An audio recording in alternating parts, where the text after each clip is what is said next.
Russia to Germany. From Alaska to Puerto Rico.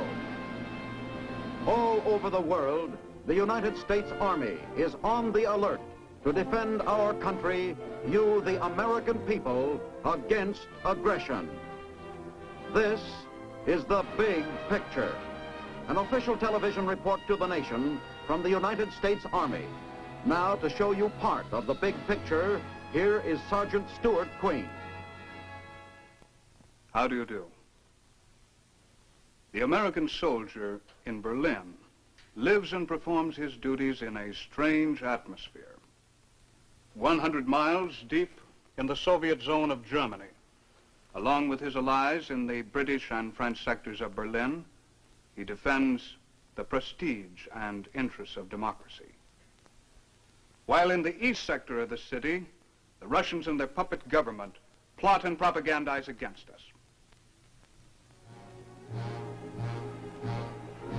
Berlin, Germany is a city of monuments. Some of them a little worse for wear. But there are two monuments in Berlin erected since World War II. They're not just mementos either.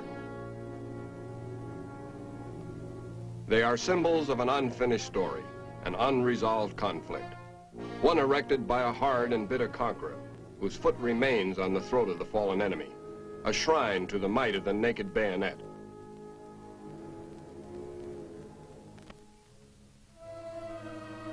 The other, put up by the vanquished German people themselves to honor a force that seeks to lift its former enemy back to his feet, so he may find a decent place in the family of nations. One is the Russian War Memorial, figure of towering strength, unveiled in 1945 to strike fear in the heart of Berlin. The other is the monument to the airlift at Tempelhof Airdrome, dedicated by Berliners to the Allied airmen who died flying in the sustenance of life to a hungry city during the Russian blockade of 1948-1949. It is the trust rather than the duty of the American soldier in Berlin to sustain with his every action this essential difference in spirit in dealing with our former enemy. For the Allied sector of Berlin where he serves is an island of democracy, standing 100 miles deep into the Soviet zone of Germany, behind the Iron Curtain. Side by side in the one community, the American soldier sees totalitarian communism and democracy, presenting perhaps more sharply than anywhere else on earth a comparison in significance and effect of the two ways of life. In the eastern sector of Berlin, empty stomachs and fear.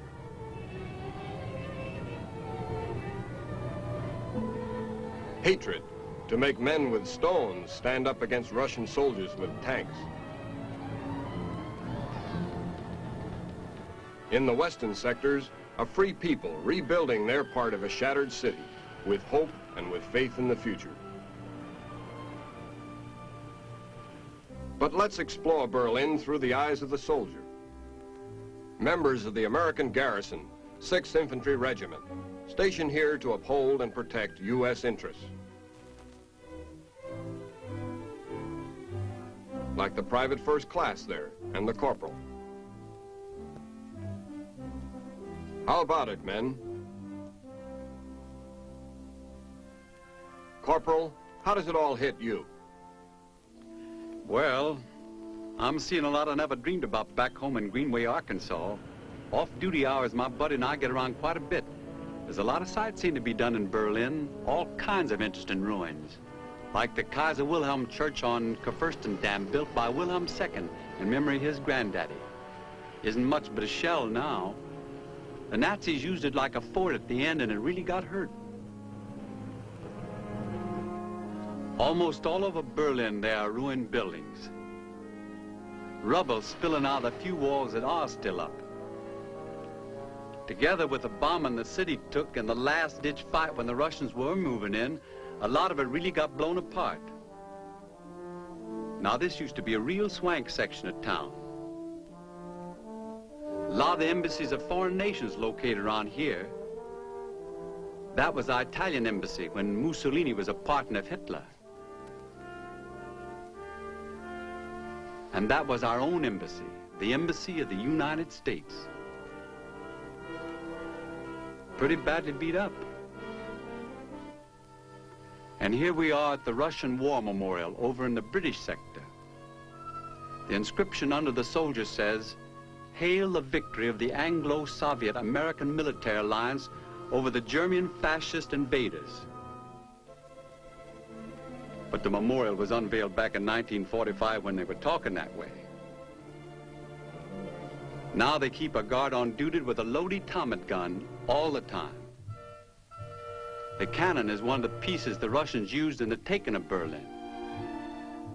And that's the Reichstag in the back, built in 1894 for the Prussian Parliament. Funny thing, it wasn't hurt by the war. Hitler himself is supposed to have had it burned down back in 1933 so he could claim the communists did it and scare the people into giving him more power. Yep, ruins and more ruins in Berlin. But you notice something else after you've looked around for a while. The Berliners aren't beat. What won't stand up, they're hauling down and out of the rubble and the ruin, they're building themselves another city, a new Berlin.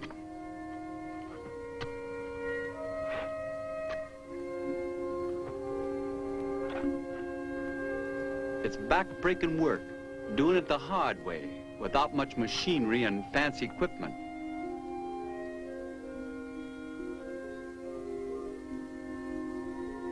But there seems to be a kind of will to clear away the results of a terrible mistake and get going again anew. Only 1/5 of the city's 1.5 million dwellings were undamaged by the war, and it's been figured that 10 trains of 50 cars each could leave Berlin daily, loaded full up with rubble, and it would still take 16 years to clear away the mess. So every brick, every hunk of building stuff that can be saved is saved.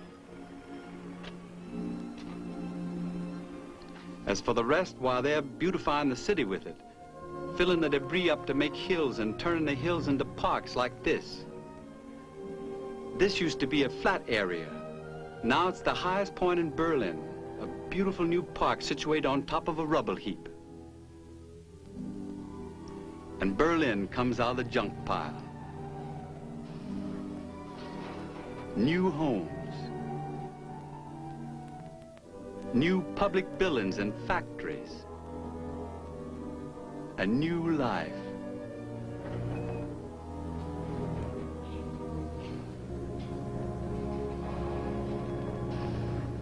And everywhere the same sign, informing free Berliners the USA is helping on the projects. So a country that didn't know how to get along with the rest of the world learns firsthand something about the kindness and fairness of democratic folks.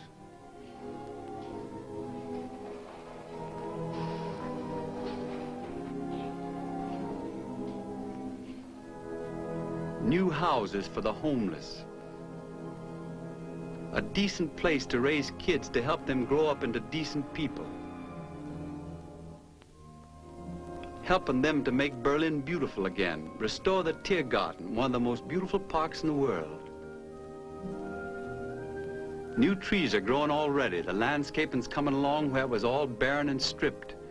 Because during the winter of 1945 and 46, what was left of the old trees had to be cut down for fuel.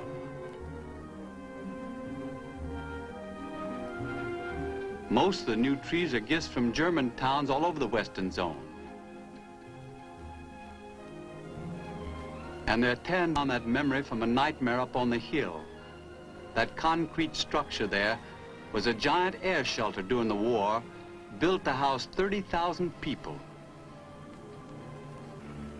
The fancier things in life are coming back too, to Berlin.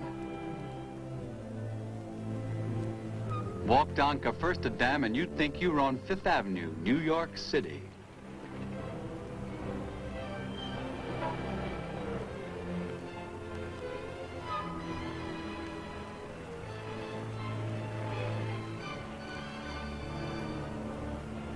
And maybe the most important of all things, food.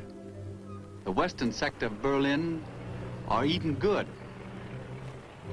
Guess you know how much interest in democratic ways that's gotten from Soviet zone Germans. If you read about the food riots over on the other side of town where the communists are running things. Over here, the West Berliners, with the backing of our government, have been handing out free food parcels to any East German who manages to get across the line for it.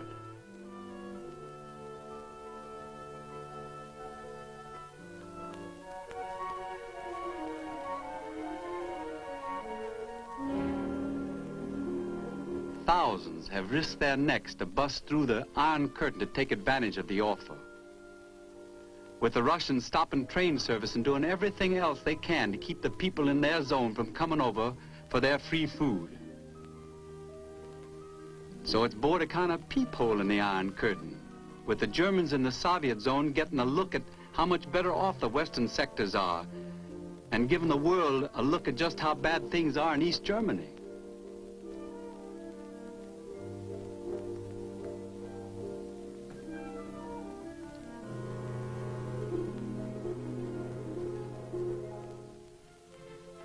Industry in our part of Berlin is humming too. Folks are back at the workbenches and the factories without anybody having to belong to anybody else's party to get a job.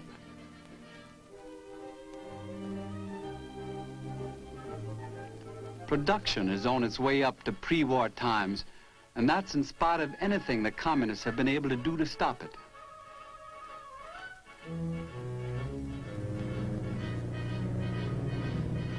When the Russians moved out of our part of Berlin, they took a lot along with them, including everything movable in the electric plant.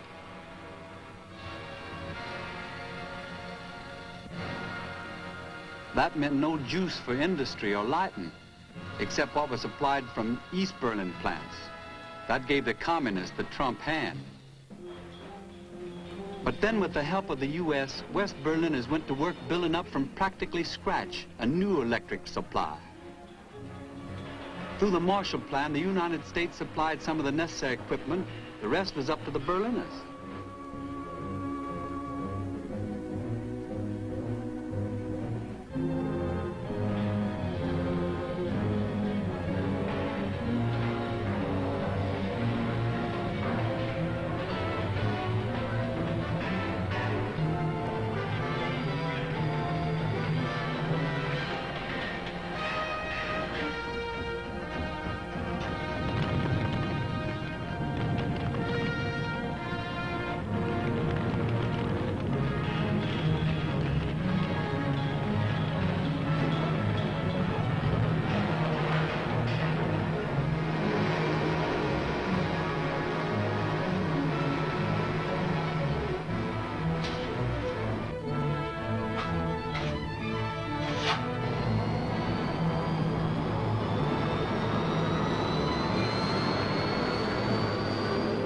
And the lights came back on in free Berlin.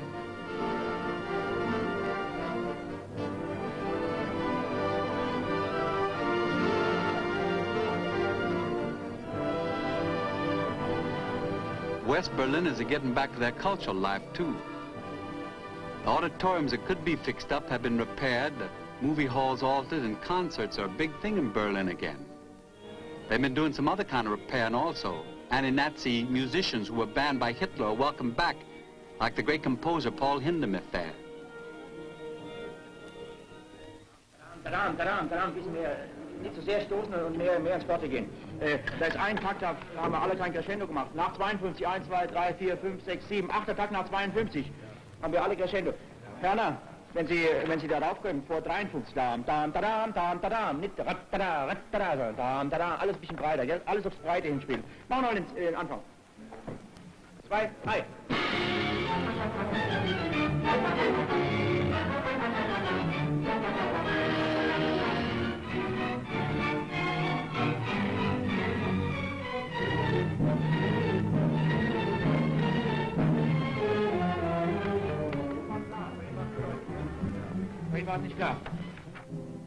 Suppose you know there isn't much chance for an American to see East Berlin, the Russian sector, They've got most of their part of the city blockaded, going and coming. When things aren't too tense, though, a special trip is allowed to see what the Russians call the Garden of Remembrance. That lady there is supposed to represent Mother Russia. The whole memorial is in honor of Red soldiers killed in the fight for Berlin and was built by German labor working day and night for 18 months.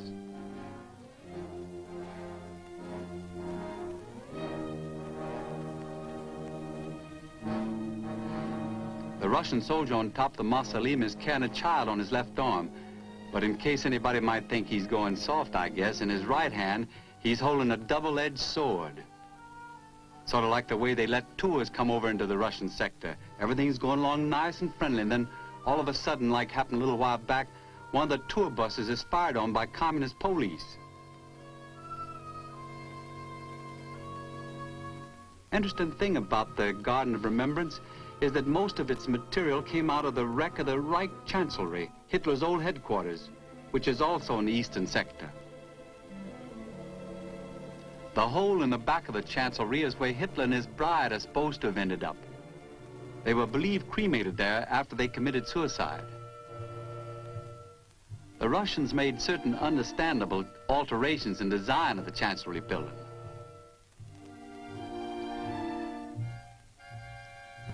And they also ordered other kinds of changes in their sector, like carting off to Russia most of the machinery needed to give their own sector of Berlin a chance to get back on its feet. Yep, the Russians have played it pretty tough in their part of town, setting up a police state kind of control. But in spite of that, West Berlin is finding ways of letting the people in the communist sector know that democracy is working fine just across the way. A method of passing on the uncensored news of the day and the facts of life to Berliners on the wrong side of the Iron Curtain. An electric news sign just over the western border of the Russian sector, its message beamed on the folks in East Berlin. An idea borrowed, I guess, right from Times Square, New York City. The Free Berliner Press, a kind of beacon up there shining right through the communist blackout to bring East Berliners some of the truth of the free world. The truth has had some effect, too. East Berliners aren't taking it lying down from the communists anymore. They're making their own headlines for all the world to read about, to see how people react to living under the blessings of the Russians and their German communist stooges. And every day, by hook or crook, more Soviet zoners find their way over to West Berlin. Lots of them risking their lives to get to the free world just across town. Whole families by the tens of thousands give up everything they own except what they can cram into a couple of suitcases so they can live and raise their kids in the new Federal Republic of Western Germany. Because Western Berlin itself couldn't possibly accommodate the thousands of refugees who come over, the German Republic is cooperating with the Allies, arranges air transportation, freedom flights they call them, to carry the people to sanctuary in Western Germany.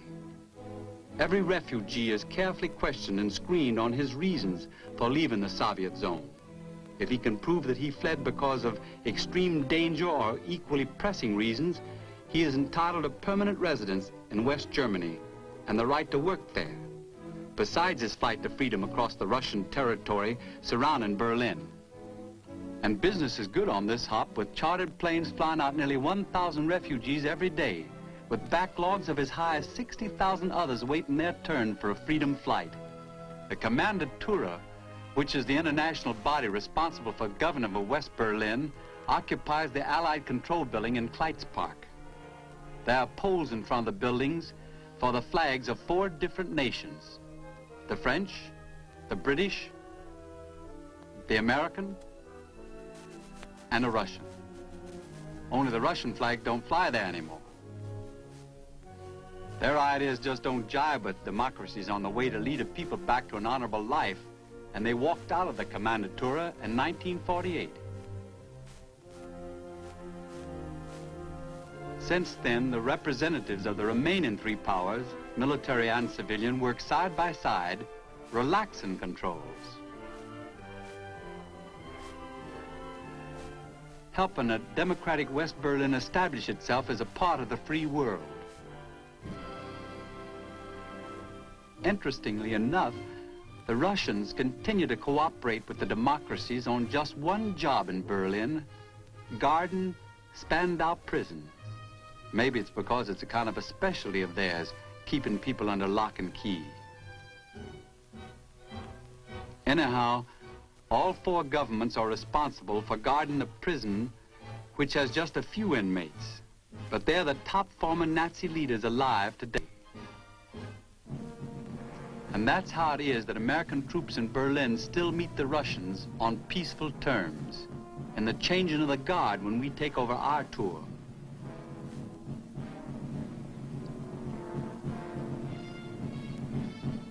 Yep, and there's even a handshake, according to the rules of military courtesy. Yes, sir, soldiering in Berlin is a kind of education, where you don't just hear about what's good and bad in political systems. You get to see how they work out. You get to look at a city that was just about flattened with a population that had to start all over again. And now on one side of town, you find people hungry, hopeless, scared. On our side, you see a great city again shaping up out of the ruins. Folks rebuilding it who have learned a lesson about freedom and who are ready to fight to keep it this time. Thinking about that, it feels pretty good to be a soldier here and know that you're helping them in that fight. Maybe that's one of the reasons we take our training activities as seriously as we do around here. Put that extra snap into everything to make ourselves better soldiers. Surrounded the way we are by the Red Army, we don't have a lot of space for field maneuvers, but we've still gotten pretty sharp working out in the Grunwald Forest, just outside of Berlin. Training a year round to keep us on our toes, ready for anything that might happen when and if it happens, with the knowledge that plenty can happen in Berlin, Germany, the hottest spot in Europe.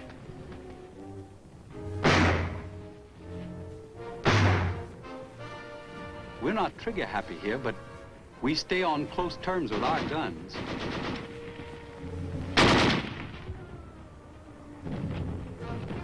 Bazookas, too.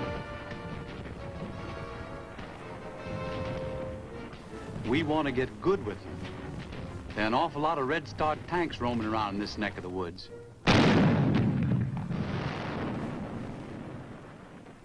And if an emergency comes in Berlin, there's pretty likely to be civil disobedience and confusion. That's why we learn how to handle riots before they occur, working with the Berlin policemen, our own men representing the mob.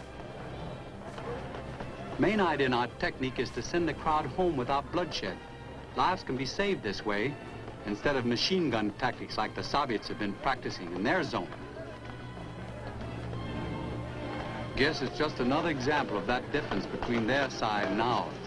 A difference felt, I believe, by every U.S. soldier here, from private on up to our commanding officer in Berlin, General Daniel himself.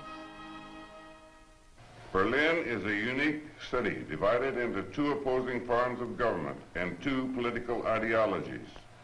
1/3 of the city, the Soviet sector, lives under a communist-controlled government which operates along the lines of a police state. It is based on the idea that the individual belongs to the state and that he has no right to decide for himself how he shall be governed or how he shall conduct his life. The other 2/3 of the city, the western sectors, enjoy a free democratic government whose officials were elected from candidates of several political parties. It is the same type of democratic government we have in the United States, and the West Berliners have the same freedom of action as Americans at home. This democratic government of West Berlin has existed since the first free elections in October 1946, despite all communist efforts to destroy it and its democratic freedoms. It has survived with the support and encouragement of American British and French agencies established by international agreement to help Germany toward recovery. The American troops under my command here in Berlin are to assure the security of the American agencies in their efforts to keep democracy alive in this outpost 100 miles behind the Iron Curtain. Our American soldiers and their British and French allies are here to show the world a democratic government can function under even the most adverse conditions. In short, our American troops are in Berlin for the following 4 reasons. First, to show the Berliners, our allies, and the communists the best soldiers in our army as peaceful representatives of a great democratic nation. Second, to protect United States lives and property in this city where our government maintains its lawful agencies in close proximity to unfriendly elements surrounding the city. Third, to help the West Berlin police to keep law and order, and if it should become necessary, to give them armed support against attack on civil authority. Fourth, to fight, if necessary, for United States rights in a free Berlin, which is in keeping with our government's pledge to keep the city free from any encroachment by hostile forces. German eyes turn to Berlin and see the picture you have seen.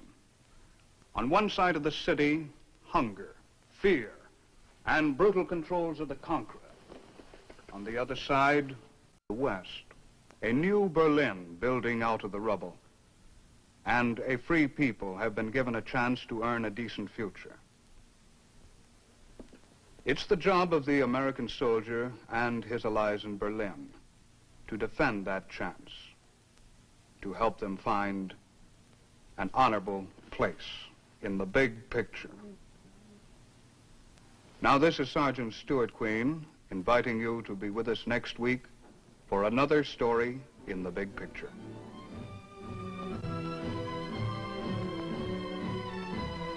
The Big Picture is a weekly television report to the nation on the activities of the Army at home and overseas.